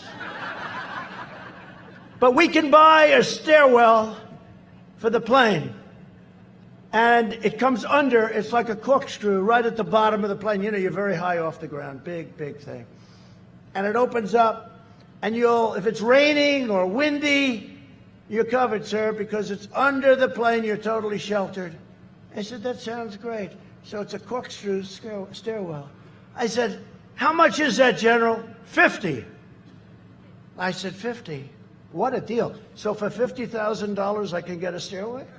No, sir. $50 million. I said, forget about the stairwell. Forget it. So he said 50. I really thought he meant $50,000. So these are just some little stories. I guess I must like Minnesota to go on one of these deals. But boy, did you get your money's worth tonight? Is anybody having a bad time? Did you get your money's worth? Because you've heard the other one. We've done this, and we've cut your taxes, and we built up the military bigger and better. And we're the #1 in history in regulation cuts, which is the biggest thing.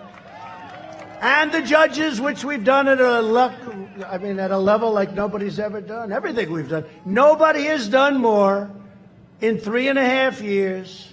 No administration. 3.5, those first 3.5 years, nobody even comes close. And you know, it's a funny thing. I say it all the time. I've been saying it for a long time. And the fake news, nobody even questions me about it. And you know, if I was wrong, they would, but they can't question me, because when you see right to try, we took care of our vets. We just got a 91% approval rating from the vets. 91. It's never happened before. We got choice approved. We got accountability approved. Drugs are way down. We got a little setback with this whole situation where, you know, these shutdowns caused a lot of problems with drugs, a lot of everything, but drugs were way down. We had our best year in the history of our country last year, and we're going to have the best year. We're going to have a better year coming up. That's why you have an obligation to vote for the guy that got you there.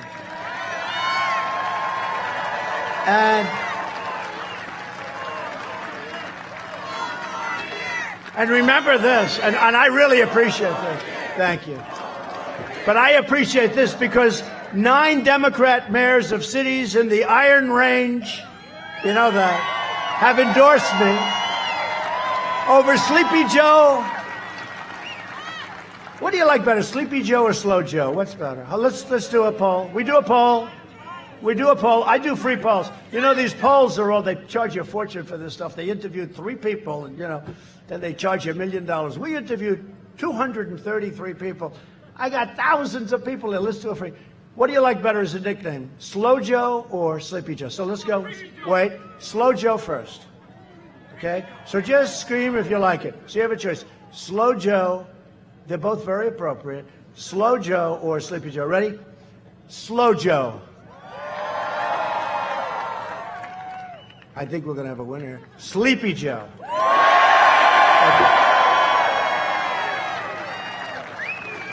Now, a lot of people say I'm too nice at Sleepy Joe, that I'm actually being too nice. I don't know. He's a sleepy guy. But Biden is going to shut down your Iron Range. Remember, it wasn't just the tariffs I put on your competitors that were dumping iron ore and steel and everything else in our country like it was garbage, okay? And it was garbage steel, too. It was all sand-based steel. Real crap. It wasn't that. But when you think of it, they wrote it out. It was, you didn't have environmentally the right. You know, somebody said, oh, well, he got a bid because he was good with negotiating with these other countries. It wasn't that. I opened it up. I signed an order. I signed an executive order because Obama took your Iron Range, and Biden took your Iron Range away. And I'll never forget the day I did it, and Tom was there, a man, I don't know who he is. He's probably in this massive audience. But he came up to me, and he was a rough guy, and he never cried in his life, including at childbirth. He didn't cry at childbirth. But he was crying, and he said, sir, you gave our life back to us because Obama took our heart out when he closed up the Iron Range. Said you gave our heart back. It's true. So I just want to thank those cities. I mean, you know, when a Democrat mayor, and we have now a lot of them, now we have additional. So these are Democrat politicians, and they came to, they not claimed, 2 weeks ago they endorsed us, and, you know, it's a great thing. We're finding that all over the country. Democrats for Trump. Politicians that got elected as Democrats, I don't think they changed their party affiliation, but they endorsed Trump. They're all in the Iron Range area. And Larry Cuffey is here. Larry Cuffey. Where's Larry? Where is he? Where? Larry, how are you? Why did you do that, Larry? That's so nice. I appreciate it. Boy, are you good. I wish you had a mic. He said, because you're the best candidate we could ever hope. I love this guy. He said, you're the best candidate we could ever hope for. Larry. Thank you, Larry. That's beautiful. I appreciate it. We'll do a good job. We're not going to let you down. And they're doing a good job over there. They're digging, dig we must, right? It's all going because of me. That's cool, man. Thank you. That's cool. No, he signed an executive order shutting it down, just shutting it down. And I hear it's got the best iron ore anywhere in the world. That's what I hear. The quality is the best.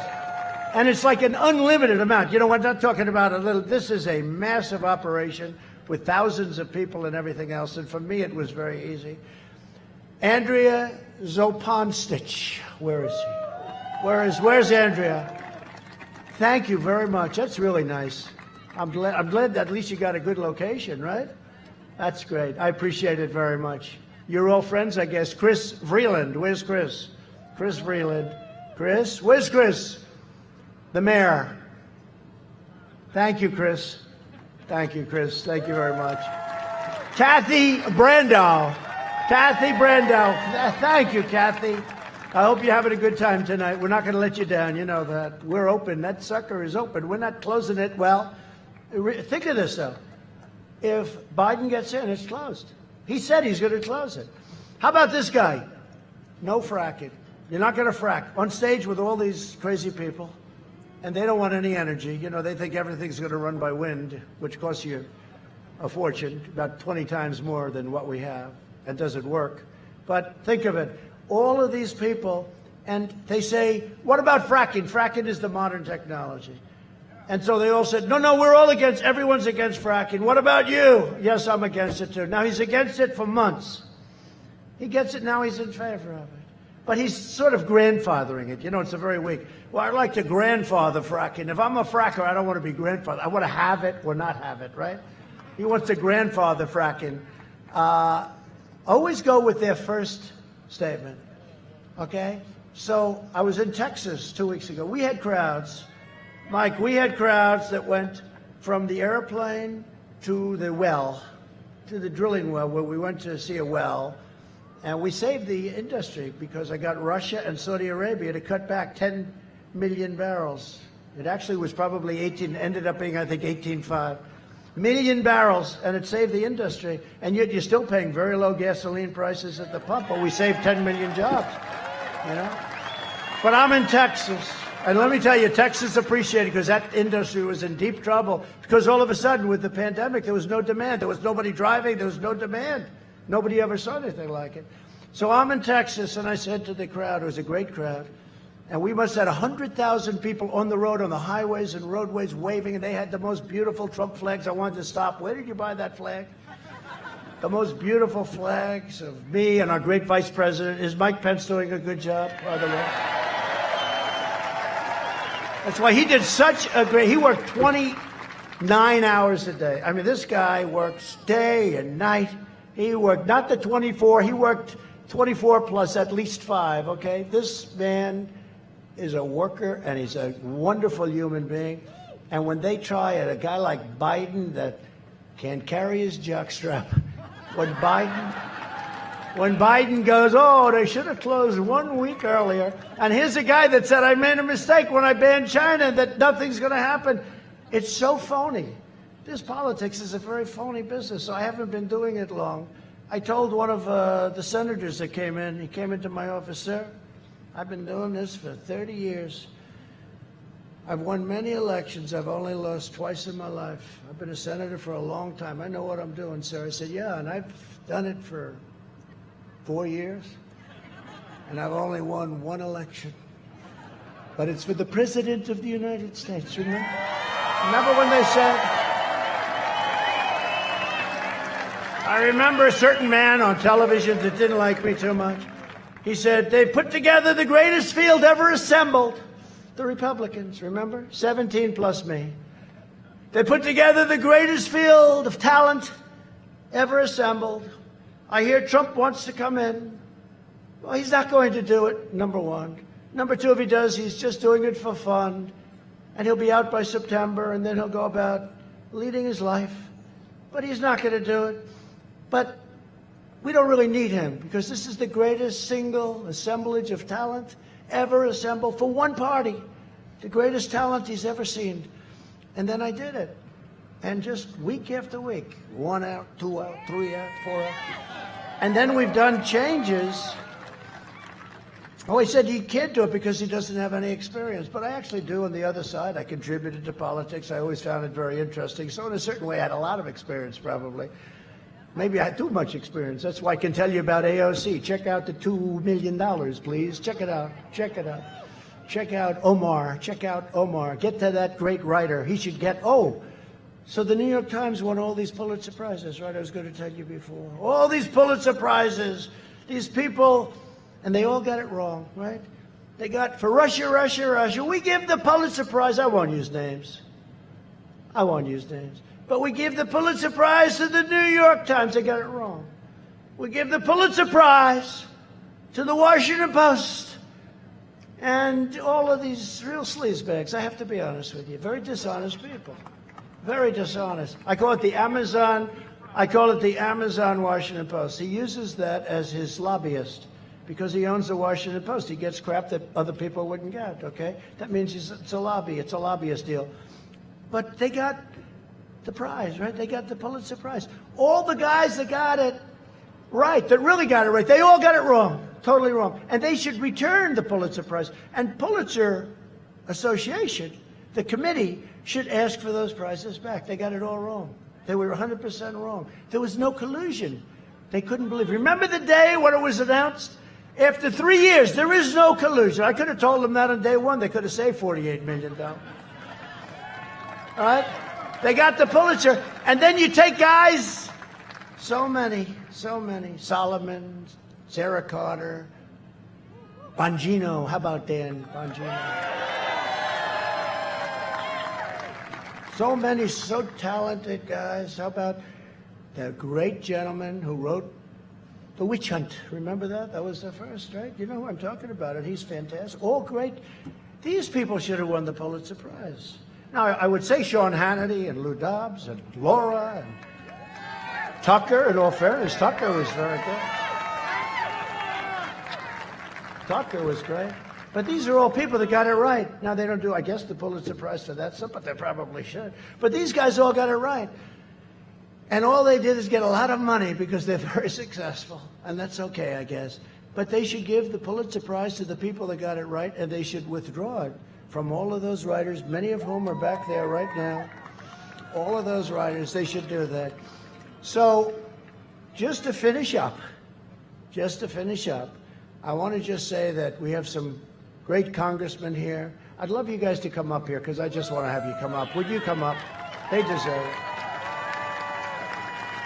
Because, you know, I told them they're busy guys and they're big warriors and all that. And I told them, I'm going to introduce you right at the beginning. Be here and then you can get out of here.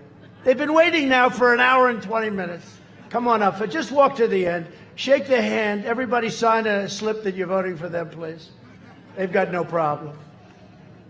But you have members of Congress here, Jim Hagedorn, Tom Emmer, Pete Stauber, great hockey player.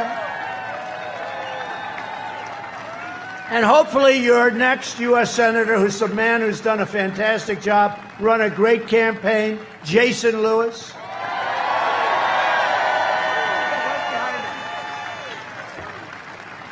And a candidate for Congress, Michelle Fishbeck, who's supposed to be fantastic. And Michelle has my complete and total endorsement. But Jason, you're in good shape. Wow. You're in better shape than these congressmen, Jason. By the way, Jason's fantastic, and he's doing a fantastic. Where's Michelle? Is she there? Be careful. It's not worth the broken legs. Look at her. Oh, she's a warrior. I can tell. Come on out. But thanks, Michelle. And they have my complete endorsement. They're great people. They love your state. They love our country. So just in conclusion, I want to say that over the next 4 years, we will make America into the manufacturing superpower of the world. And we will end our reliance on China once and for all. We will make our medical supplies right here in the United States.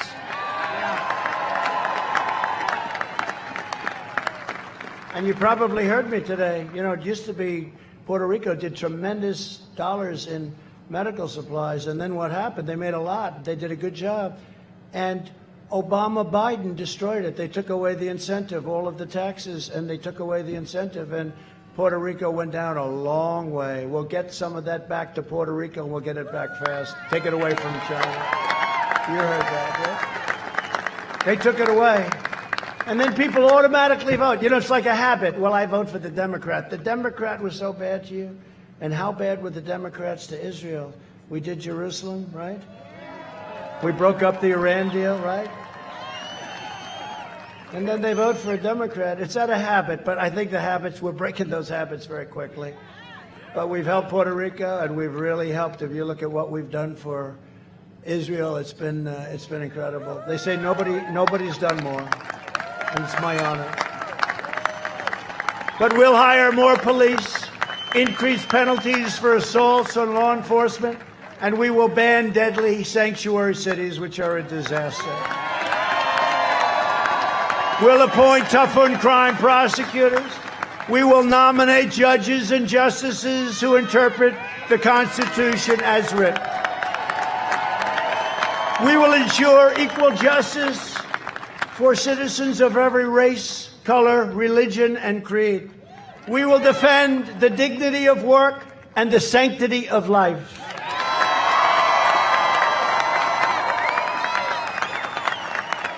And that's why the Supreme Court is so important. The next president will get 1, 2, 3, or 4 Supreme Court justices. I had 2. Many presidents have had none. They've had none because they're there for a long time. They tend to be appointed young. They're there for a long time. But the next one will have anywhere from 1 to 4. Think of that. That will totally change when you talk about life, when you talk about Second Amendment, when you talk about things that are so important to you. You're going to be stuck for 40 years, 35 years, a long time. So this is going to be the most important election, in my opinion, in the history of our country. You got to get it right. Because if you don't get it right, we will not have a country anymore. You're not going to have a country, not as we know it. You won't have a country anymore.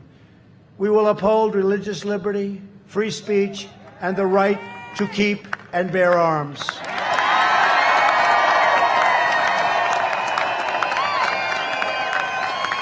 We will strike down terrorists who threaten our citizens, and we will keep America out of these ridiculous, horrible, endless foreign wars, countries you never heard of, coming home. We will maintain America's unrivaled military might, and we will ensure peace through strength. That's what we have now, peace through strength. Remember what I told you about those weapons. We don't want to use those weapons. We will end surprise medical billing, require price transparency January 1st. He doesn't even have to do anything. I'll be so angry if they'll say, what a job he's done on transparency. Can you believe it? And he won't even know what transparency is. And it's complex. And further reduce health insurance premiums and the cost of prescription drugs. We've done that already. We will strongly protect Medicare and Social Security, and we will always protect patients with pre-existing conditions. Right?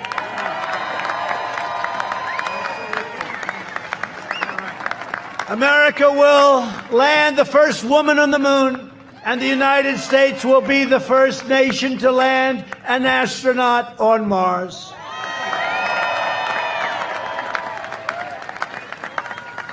And we brought NASA back. NASA, when I got in 3.5 years ago, grass was growing through the cracks of the runway. It was over. It was closed. It was nothing. Now it's the #1 space center in the entire world by a factor of 5. We will stop the radical indoctrination of our students and restore patriotic education to our schools. Big deal. We will teach our children to love our country, honor our history, and always respect our great American flag.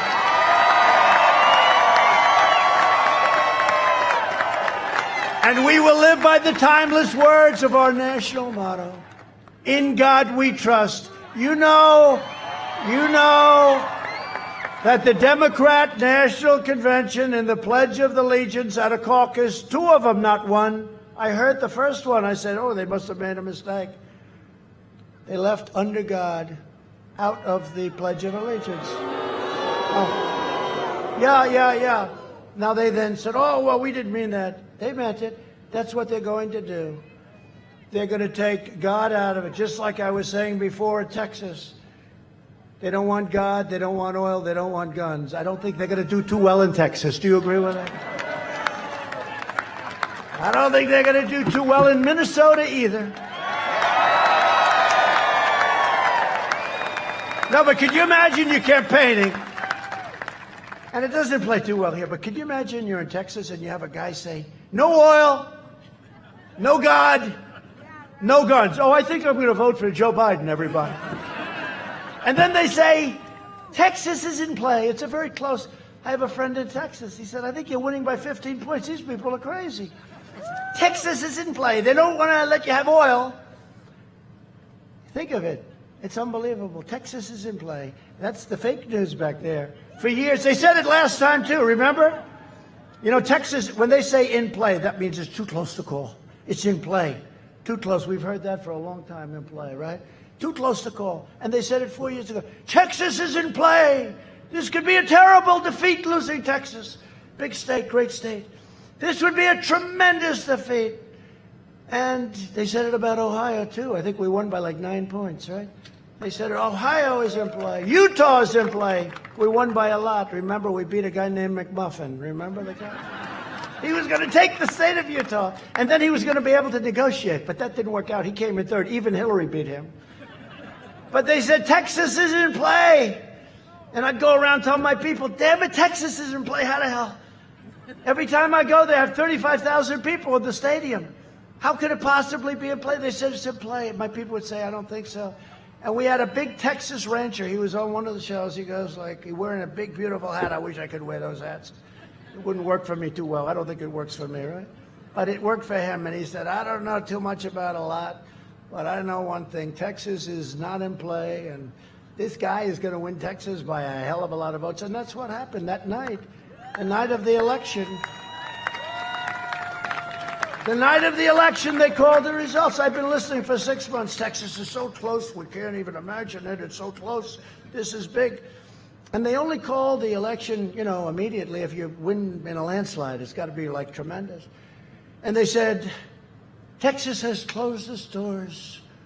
Ladies and gentlemen, Donald Trump has won the state of Texas. They didn't even say the polls were closed. They forgot to say the polls were closed. I wanted to say, I said, how come I won? I called my people. How could I have won? It was so close. They called it before they even said the doors were closed. And I heard from the governor of Texas, great guy, Greg Abbott. He said, I said, how are we doing compared to 4 years ago? We did great 4 years ago. Big win. He said, sir, you're doing much better. But these guys keep saying it's in play. It's the same way that I'm down 9 points in Minnesota. If I lose Minnesota, Jason, I'm going to blame Jason if I lose. Boy, we almost had it last time. But we did the right thing. We went to Michigan. We won Michigan. First time in many, many years that Michigan was won. It's a great state. For years, you had a president who apologized for America. And now you have a president who is standing up for America and standing up for Minnesota.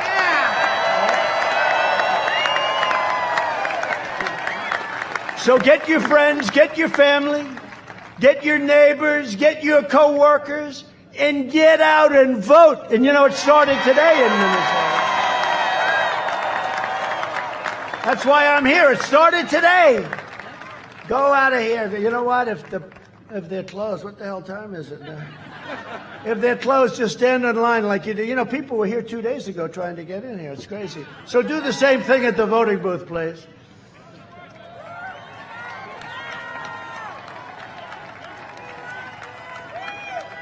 From St. Paul to St. Cloud, from Rochester to Duluth, and from Minneapolis, thank God we still have Minneapolis, to right here with all of you great people.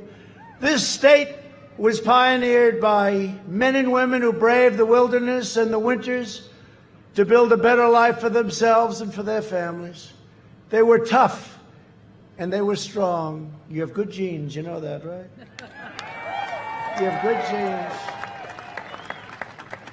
A lot of it's about the genes, isn't it? Don't you believe? The racehorse theory you think was so different? You have good genes in Minnesota. They didn't have a lot of money. They didn't have a lot of luxury. But they had grit, they had faith, and they had each other. That's what you have now. You have each other. They were miners and lumberjacks, fishermen and farmers, shipbuilders and shopkeepers. But they all had one thing in common. They loved their families, they loved their countries, and they loved their God. God.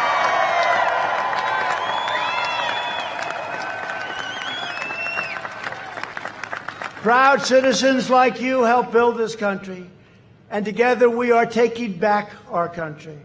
We are returning power to you, the American people. With your help, your devotion, and your drive, we are going to keep on working, we are going to keep on fighting, and we are going to keep on winning, winning, winning.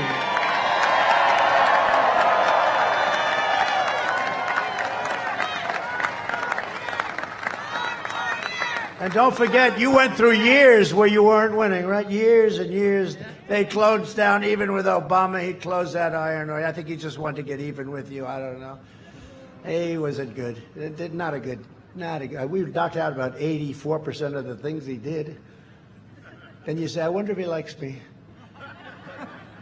But you're getting used to winning, and you're going to see winning like you've never seen before. You had your best year. And you're going to win so much. You've heard this, right? I haven't said it in a long time because we've been doing a lot of winning. But you're going to win so much, and you're going to send Jason to the U.S. Senate. And you're going to keep winning and winning and winning. You're going to win on trade. You're going to win on the military. You're going to win on everything you touch. Minnesota's going to keep on winning. And you're going to get tired of winning. Because Minnesota doesn't want to win all the time. Your football team is going to win in the Big Ten, they say, right? Now, we're going to keep on winning in Minnesota, and you're going to get so tired. You're going to say, Jason, please, Jason, go to the president. See him in the Oval Office. Stop him from winning. We're winning too much in Minnesota. We can't stand it, Jason. Please, Jason, stop him from winning so much for Minnesota. We can't take it. We're not used to it because we went through years and years and years where it was tough, right? The mayors know that. That's why they all endorsed the president. And I'm going to look at Jason. I'm going to say, no, Jason, I'm sorry. The people of Minnesota want to win. You're wrong, Jason. They want to win. We're going to keep on going, Jason. We're going to keep on winning. And they're going to be happy as hell, Jason. Get Jason, and he's a great guy. By the way, you have a senator that he's running against. I won't even mention names. She does nothing. Nobody even knows who the hell she is. She goes to a meeting the other day. Everyone's trying to figure out who is she. This guy, he even looks the rose. Central casting, right? You know, if you can get the look for free, that's good too, right? But he's going to be fantastic. Tremendous guy, really successful, and he loves your state and he loves our country. So, Jason, please knock him out. Knock him out. But you're going to win. We're one movement. We're one people, one family, and one glorious nation under God. And together with the incredible people of Minnesota, and you know what's going to be operating at strength, because I owe it to these incredible mayors that were so nice to me. That was such a nice thing. And I didn't politic you at all, right? I never politic you. I said, what? How nice. And it's happening with so many other things. We have other endorsements from police forces that I never asked, and all of a sudden they're coming from very hostile territory. So I just appreciate you being here, and I'm saying this for you, and I'm saying it for all of you. Okay? Thank you. We will make America wealthy again. We will make America strong again. We will make America proud again. We will make America safe again. And we will make America great again. Thank you, Minnesota. Thank you.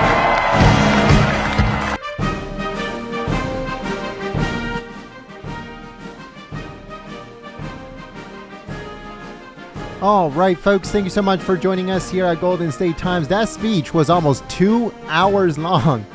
2 hours. That is crazy. 2 hour long speech, President Trump. And yesterday it was 1 hour and 45 minutes. But thank you so much for joining us here at Golden State Times. Like I said, if you want more full coverage of President Trump completely and fairly, then make sure you subscribe and you click that notification bell, as we are the underground when it comes to news reporting. We are not the mainstream media. We don't want to be the mainstream media. We're not even the mainstream media's friends. So make sure you guys join us by clicking that subscribe button and that notification bell.